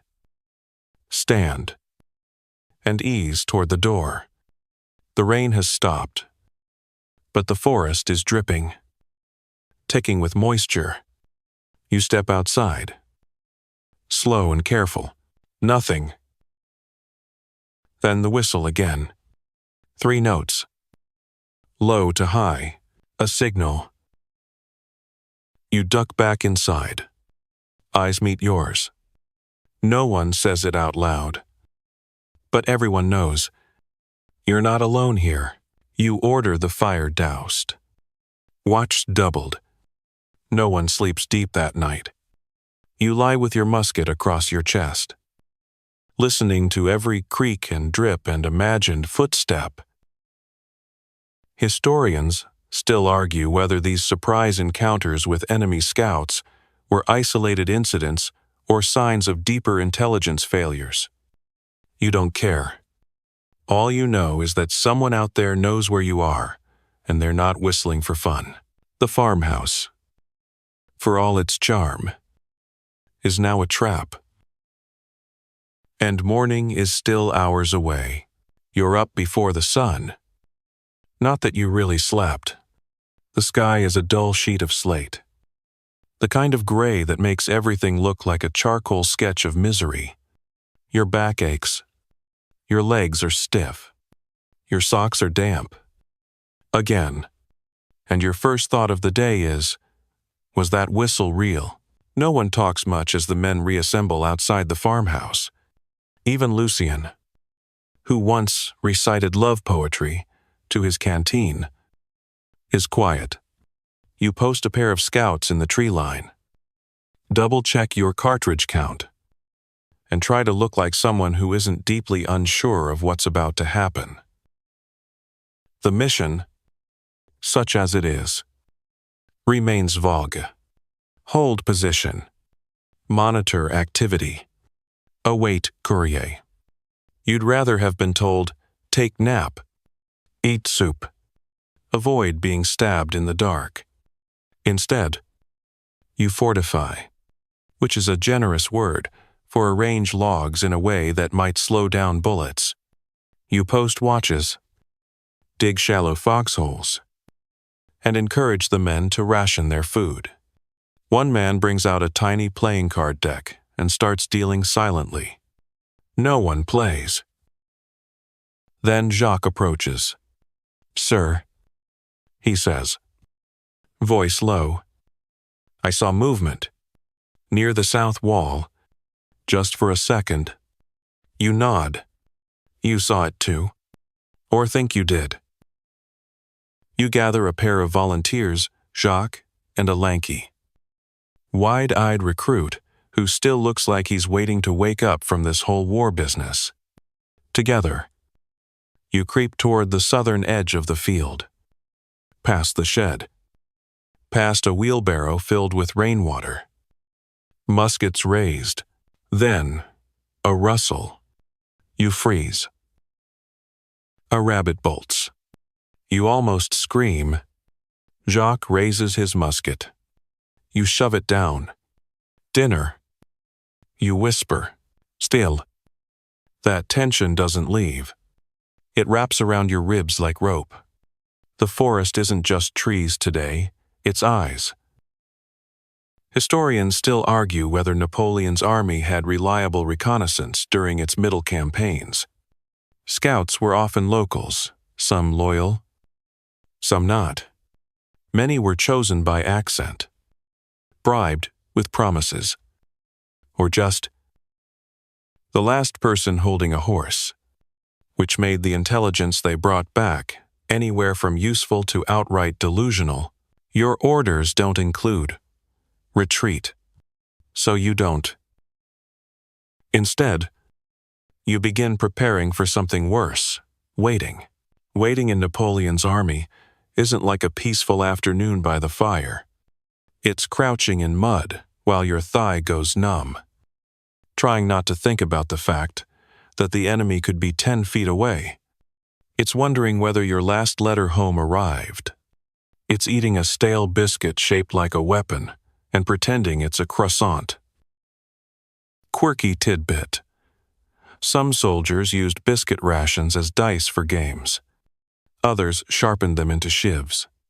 One guy reportedly carved a likeness of Napoleon into his. You try to shape yours into a horse. It disintegrates. By midday, still no attack. Still no courier. Just that thick silence, broken only by the occasional nervous cough or boot squelch. The wind carries odd sounds. A bird call here. The snapping of a twig there. You tell yourself it's nothing, but your musket's already in your hands. Then, finally, something new. A figure on the road, alone, dismounted, limping slightly, white cloth waving above his head. You raise your hand to hold fire. The figure approaches. It's a courier. All right, mud-soaked. Jacket torn. Face pale. He reaches you, wheezing, and gasps out. Enemy cavalry, 3 clicks, west, advancing. You curse softly. No time to pack. No time to think. You shout orders fall in. Ready weapons. Defensive positions. The men snap to it. Surprisingly quick. Maybe too quick. Like they've been waiting to move. Just so they don't have to wait anymore. You deploy along the edge of the farmhouse and tree line. 1 squad at the rear. 2 flanking. Yourself in the center, with Jacques. Lucine volunteers for forward observation. If ID, he says. Tell her I was handsome to the end. You assure him no one's ever doubted it. The enemy arrives at dusk. They come slow at first. Scouts. Maybe. Then the main group crests the rise cavalry. All right. A dozen or more. Cloaked in twilight. You tense. The men tense. And the world holds its breath. First shot yours. A crack in the still air. A rider topples. Then chaos. Muskets fire. Hooves thunder. Men shout. The farmhouse turns from shelter to stronghold. Your makeshift log walls earning their keep. You reload by instinct. Bark orders. You barely hear yourself speak. Jacques is at your side. His musket hot. His eyes wide, but steady. They press. But your defense holds. Smoke curls over the field. Horses rear. Someone throws a rock because they're out of powder. You laugh, yes. Laugh in the middle of it all. Because war turns you strange. And then, suddenly, it's over. The cavalry retreats, dragging their wounded, leaving behind only hoofprints, broken swords, and silence. Your men cheer weakly. Uncertainly, but it counts. You count heads. Most are still upright. A few are not. You kneel beside one. The lanky recruit. He's breathing. Barely. You grip his hand. You did well. You whisper. He tries to smile. Doesn't quite make it? As night falls, you reinforce the farmhouse again. Rebind wounds. Refill canteens. No one asks what tomorrow holds. Historians might say, this skirmish never mattered. No maps changed hands. No town was taken. No promotion awarded. But to you, it was everything. Because for one long, breathless evening, you held the line, and in Napoleon's army, that means you live to see another dawn. Dawn arrives. Not like a sunrise in a painting. No warm gold spilling over the fields or birds serenading your survival, but with a damp shrug and fog that clings to your skin like a second. Slightly colder one. You wake in the corner of the farmhouse, curled beside your musket. Your neck stiff from sleeping on a crate labeled not entirely food. You survived the night. Barely. So did most of your unit. That's no small feat.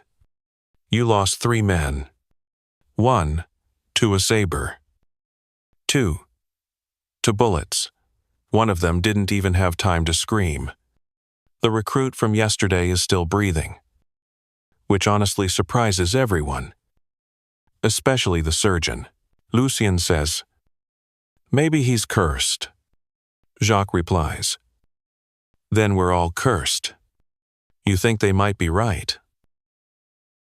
Today's task is recovery. After a skirmish, you don't charge forward, you hold. reinforce, patch holes in your plans, and more importantly, in your people. You send for more bandages, more food, more ammunition, knowing full well that the sending part is the easiest. Whether anything actually arrives is a game of military roulette. The courier from yesterday is still with you. His horse died of exhaustion 3 miles back. He has a black eye, possibly from walking into a tree, and is eating a potato raw like it owes him money. He has news. Of course, Napoleon is on the move again. Of course he is. He's flanked a position, or broken through a line, or personally crossed a mountain while juggling cannonballs, depending on which rumor you believe. You've learned not to ask which one is true. You just nod and accept that wherever Napoleon was, you are probably about to be near there. Historians still argue whether the pace of Napoleon's campaigns was a tactical necessity or an ego-driven fever dream. The man could move whole armies like chess pieces and expected each pawn to sprint. Sometimes it worked. Sometimes it got people very, very lost. You check your men's boots. Half are falling apart. The rest were never great to begin with. You tear old tunics into strips and distribute them as makeshift padding. Jacques volunteers to go into the woods in search of anything vaguely medicinal. He returns with something he claims is moss and insists it's very healing. You eye it suspiciously. It looks more like hair. As sergeant, you're supposed to handle morale. So you issue chores, cleaning muskets, burying the dead, boiling water, boiling more water. Busy hands don't ask questions. Busy hands don't start whispering about how long they've been away from home. You carve a crude roster into a broken door plank. Names, injuries, supplies, a map scrawled in charcoal. Someone drew a chicken next to the latrine for unknown reasons. No one erases it. Quirky footnote: Napoleon's engineers were required to carry not just tools, but quills and ink in waterproof pouches to draw fast terrain maps. One once drew an entire bridge layout on his arm, only to have it smear during a rainstorm. The bridge collapsed. The arm was fine. A corporal asks if there will be reinforcements. You tell him, eventually, which is technically true. Eventually is a flexible term in Napoleon's army. Could be hours. Could be days. Could be you're already the reinforcement and just haven't been told yet. By midday, the fog lifts, revealing the broken remnants of last night's clash. A fallen cavalry saber glints in the field. You retrieve it. It's dented. Its grip bloodied. You plant it like a banner near the edge of camp.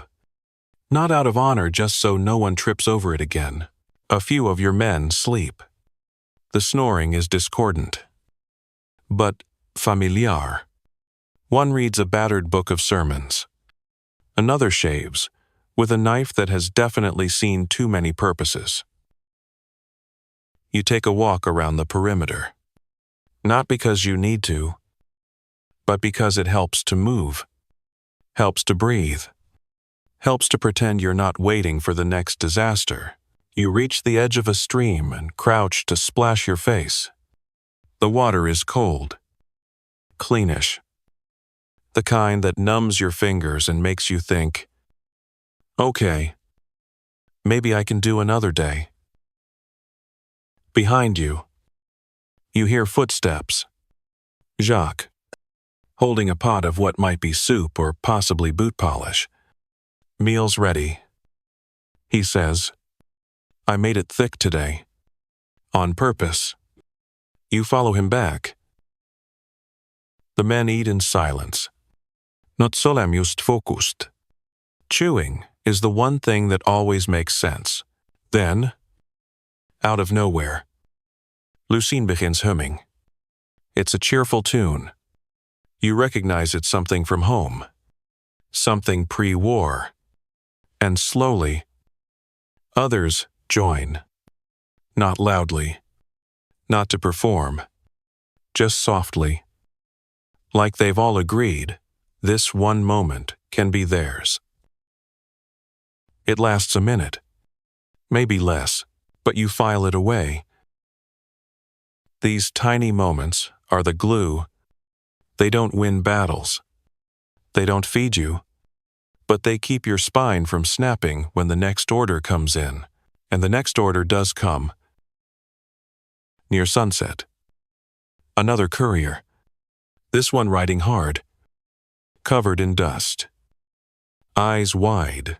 All units prepare to move at first light.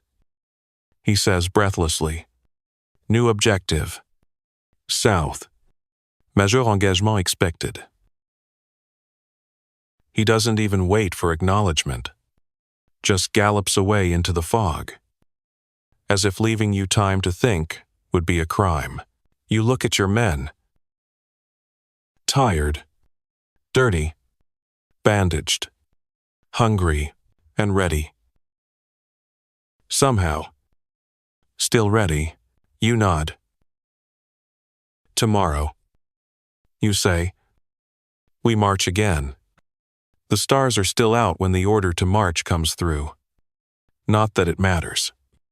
You've already been up for an hour, staring at the ceiling beams of the half-collapsed farmhouse and wondering whether the squeaking noise was a mouse or just your knee trying to desert.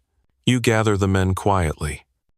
No shouting, not ceremony, just soft clinks of gear being strapped on. The low groans of boots being coaxed onto unwilling feet, and one whispered curse when Lucien spills tea on himself in the dark. A warm goodbye. He calls it. You roll your eyes and adjust your shako. The forest is heavy with mist as you begin the march south. The air feels like it's pressing down on you, like the sky itself is trying to remind you that it, too, has weight. Your breath clouds in front of your face, and every sound, every snapped twig, every scuffed boot is louder than it should be. Today's objective is simple. On paper, reinforce the left flank near a town no one can pronounce. It's probably small, definitely damp, and almost certainly already halfway destroyed. You walk for hours. The road, a mix of mud, gravel, and indecision. The courier from yesterday said first light, but the sun's not showing up for work today. It hides behind a curtain of clouds that look ready to cry. You sympathize.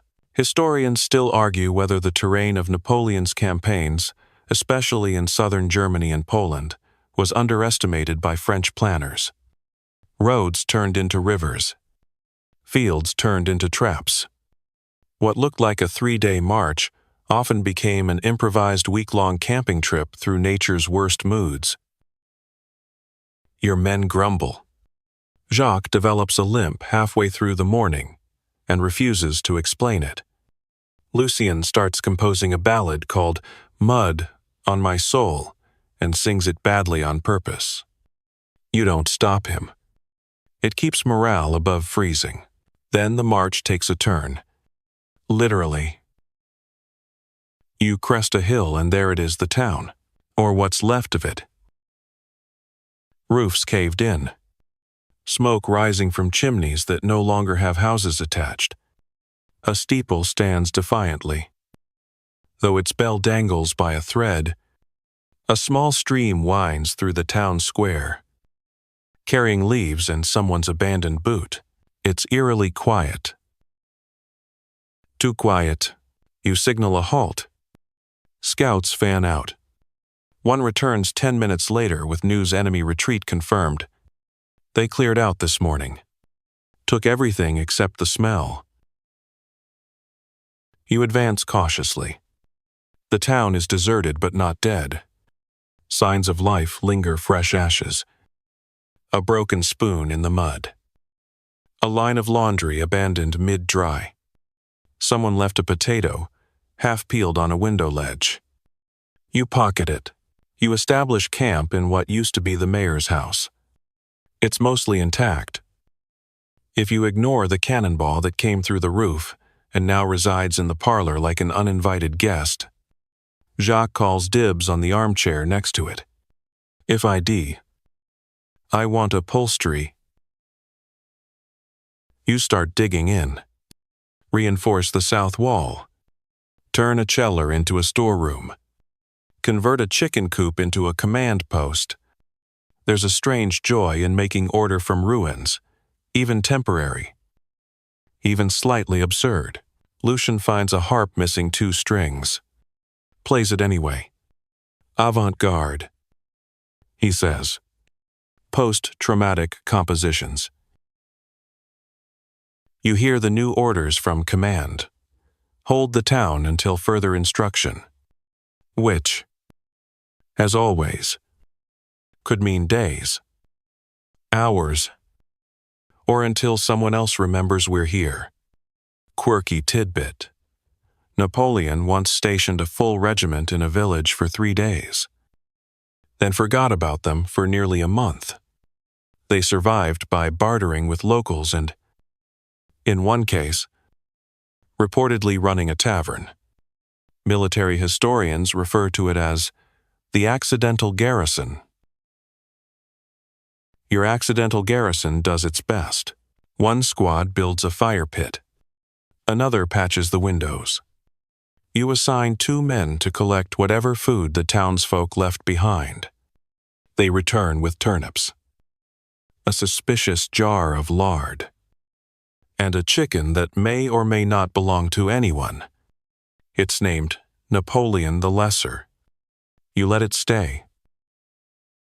That night, for the first time in weeks, the men sleep indoors on real floors with real ceilings and real walls between them and the stars. You sit near the door, listening to the house settle. It's not peace, but it flirts with the idea. In the early hours, a knock. Not a dramatic bang, just a soft, hesitant knock. You rise, musket in hand, and open the door a crack. A woman stands there, local, late 50s, hair tied in a scarf. She holds out a loaf of bread. For the soldiers, she says in French, so clean it cuts. You nod. Accept it. Thank her. She eyes your uniform. Are you staying long? You pose. We never stay long. She nods. Not sad, just used to it. You close the door. Share the bread. It's still warm. The men chew in silence. And for a moment, you all remember what life tasted like before powder, before mud, before boots that never quite dry. Then, in the corner, someone snores. Jacques. Probably. Lucien mutters. Good. That means we'll make it through another night. And for once, you don't doubt it. You wake to sunlight. For once actual, honest sunlight. It pours through the shattered windows of the old mayor's house like it's trying to apologize for everything that's happened so far. Warm. Golden light on wooden floors. The faint scent of bread still lingering in the corners. You'd almost believe it's peacetime. Almost. The chicken, Napoleon the Lesser, is sitting on a broken hat stand, like he owns the place. You nod at him. He nods back. A silent agreement. We're all just doing our best here. The town holds steady. The men move slower today. In that post-frenzy daze that comes after too much tension and not enough breakfast, Jacques is boiling something that might be soup but smells like regret. Lucien's cleaning his musket while singing a lullaby you suspect he made up 5 minutes ago. You sit on a barrel outside and stare down the main road. Still nothing. The calm is unsettling. You've learned to trust your instincts in Napoleon's army. And right now, those instincts are whispering. This isn't over. Mid-morning. A scout returns from the west with new intelligence enemy. Troops were spotted 3 miles out, artillery included. They're moving slow. Possibly regrouping. Possibly coming here. You gather your command and review the options. You could dig in deeper. Make a real stand. You could retreat to the forest. Fight guerrilla style. Or you could do what the French army does best. Prepare like you're staying. And be ready to run like you're not. Historians still argue whether Napoleon's flexibility in troop movement was a strength or a sign of overconfidence. He was a master of adapting, but his soldiers were the ones adapting in real time. Often with a shovel in one hand and a musket in the other, you issue new orders. Reinforce the north wall. Move ammo stores. Set fire breaks. It's not glamorous, but it might buy you an extra hour when things go sideways. You repurpose wine barrels as barricades. They leak, but they're heavy, and the men appreciate the smell. In the afternoon, you receive a letter. A letter. It's from your sister. Again. Shorter this time. We had a good harvest. She writes, the goat had twins. I named one after you. He kicks a lot. You laugh. Then fold the letter, press it to your chest, and slide it into the lining of your coat, close to your heart, like armor. The men gather around the fire as the sky begins to blush into sunset. Someone has unearthed a pipe. Someone else found a handful of coffee beans and is chewing them directly, like some sort of Enlightenment-era energy drink. You announce the plans for the next day-night patrols. Staggered watches. Fallback points. You assign yourself the second watch because you want the quiet. That deep, middle-of-the-night quiet where the world holds its breath. Quirky tidbit soldiers in Napoleon's army sometimes used broken clock parts to estimate watch times. Gears would rust at a semi-predictable rate when placed over a fire. Not accurate. But it beat, relying on Lucien's internal schedule, which was mostly based on hunger pangs and moon mood. As darkness settles, you take a final walk around the perimeter. Everything looks wrong, but not alarmingly wrong. Just tilted. Like a painting hung slightly askew. The stars above are bright tonight. You trace the constellations Ursa Major. Orion. That one that looks like a soup ladle. Back home, your grandfather used to say the stars were maps for lost soldiers. You've always hoped he was right. You return to the house. Inside, Jacques is asleep with his hand still clutching a piece of bread. Lucien's using a pile of coats as a throne. One of the newer recruits has written a letter to his mother and doesn't know where to send it. You tell him tuck it in your boot. She'll find it when you come home. He nods. Doesn't ask if you believe that. You lie down. Head on your pack. Musket within reach. The room creaks gently. Wind pushes against the shutters. Somewhere, a dog barks once, like a punctuation mark. Then nothing. You doze. Dream of bread ovens, chickens in top hats, a letter that reads itself. Then you're awake. A sound. Not loud. Not sharp. Just different. You sit up. Listen, there it is again. A thump. Muffled. Maybe wood. Maybe boots. You grab your musket. Ease to the window. The town square is still. Empty. But there's a flicker movement at the edge of a building. You wake the others with a whisper. Jacques first. Lucien's already up. Of course. The man doesn't sleep. He rests theatrically. You nod toward the window. No orders needed.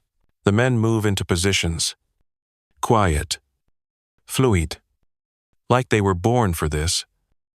Or at least too stubborn to die doing anything else. Minute pass. Then a shape emerges slow. Cautious. 1. Then 2. Then 10. Enemy scouts. And right behind them, infantry. They're testing your perimeter. You give the signal. No panics.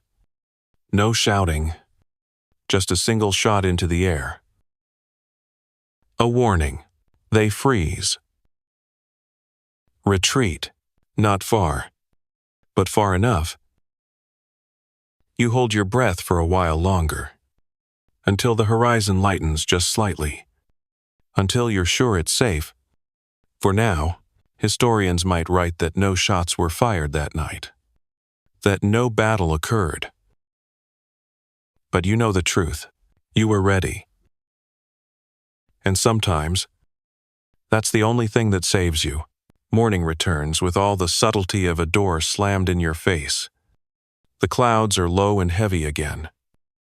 The light pale and indifferent. A light drizzle begins before you've even finished lacing your boots naturally. At this point, you're beginning to think rain might just be your unit's assigned mascot. The scouts report that the enemy troops have pulled back again, regrouping at a ridge a few kilometers out. Not gone, just patient. Like they know something you don't. Which they probably do. They might even have dry socks. The lucky devils. You hold a quick meeting with your senior men. Huddled under a splintered awning next to the town's half-crushed bakery.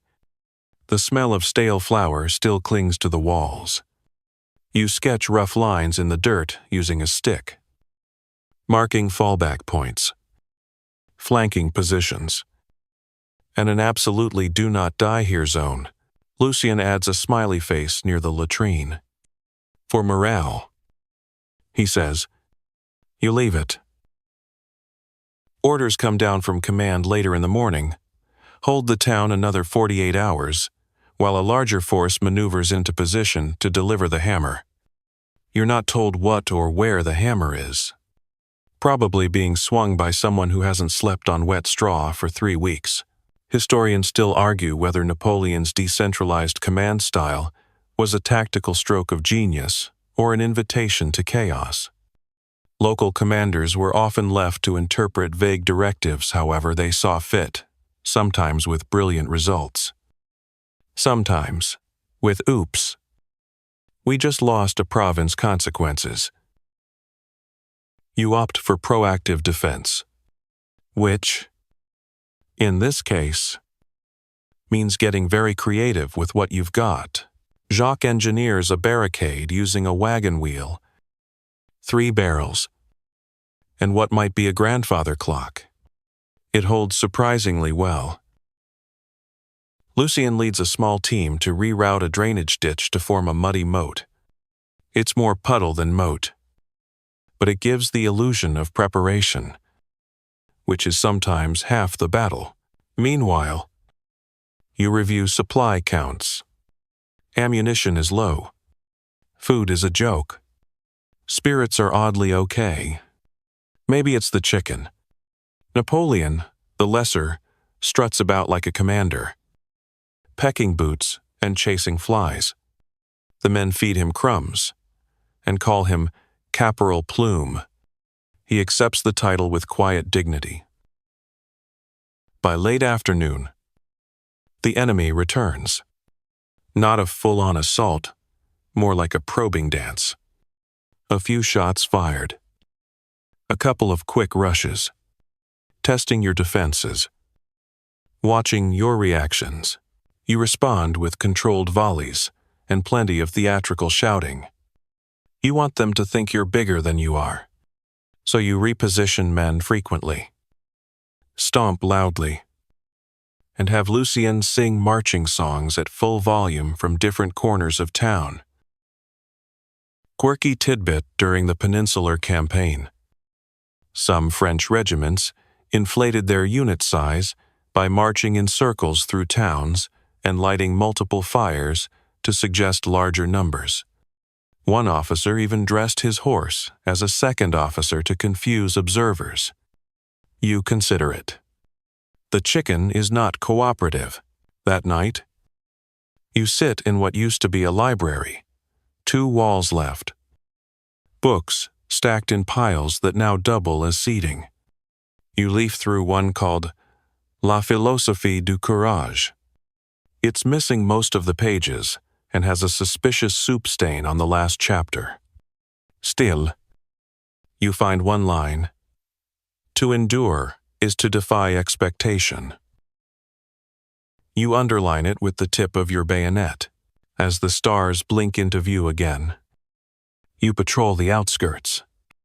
You hear snoring. Wind. A faint owl call. Then silence again.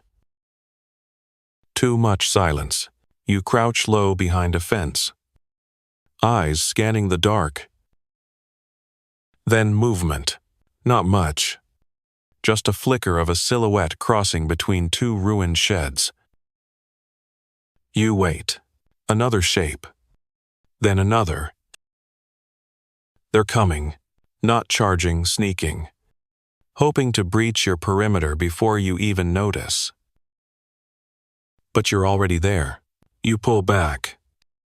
Signal your men. They're groggy but quick. Positions taken.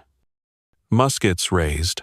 You wait until the enemy is nearly at the fence line before giving the order. Fire. The night cracks open with noise. Flashes. Yells. Scattered gunfire. You see the enemy flinch. Scatter. Try to retreat. Then they return fire. Not many, maybe a dozen men total, but enough to make it real. Enough to force you back to the bakery barricade. You hold your ground. Musket. Reload. Fire. Over and over. Jacques goes down just a graze. You pull him behind cover with one hand. Keep firing with the other. Lucien tosses a lit lantern to expose a flank. It crashes into mud. Sputtering but bright enough to cast shadows and give your men a target. You press back. The enemy wavers. And finally, they break. Retreating into the trees. Dragging their wounded. Another standoff survived. Another foot of ground held. The men slump against walls, breathing, like they've just finished sprinting across a continent. You sit next to Jacques, hand on your knee.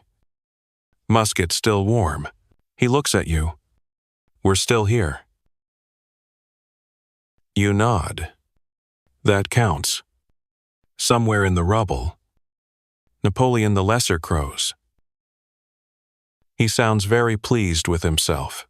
You glance at the eastern horizon. A faint glow is growing. Another dawn waits, You whisper, not to anyone in particular. One more day. And hope. That's all it needs to be. By now, time has stopped meaning much. You wake before the sun again. Back aching. Fingers numb. And head full of static. It's hard to tell what day it is. You count by how many times you've had to rinse your socks in a puddle, and how many times Lucien has rewritten his will in charcoal on leftover shingles. This morning, it begins with, "To whomever finds this, please feed the chicken." The town still stands. Or leans. Anyway, your men move like sleepwalkers. But they move. Jacques' arm is bandaged and stiff. But he insists on pulling latrine duty to build character. You don't ask whose. Word arrives. Just after sunrise, command has shifted. Again. You're now part of a holding action, buying time for another force to maneuver behind the enemy. This town isn't supposed to fall. Not yet. You're not supposed to retreat. Not yet. You're supposed to endure. Historians still argue whether the use of small-town garrisons in Napoleon's later campaigns actually made strategic sense, or were simply acts of theatrical bravado. Holding meaningless crossroads often became legend, especially if enough people died doing it. You inspect the northern wall.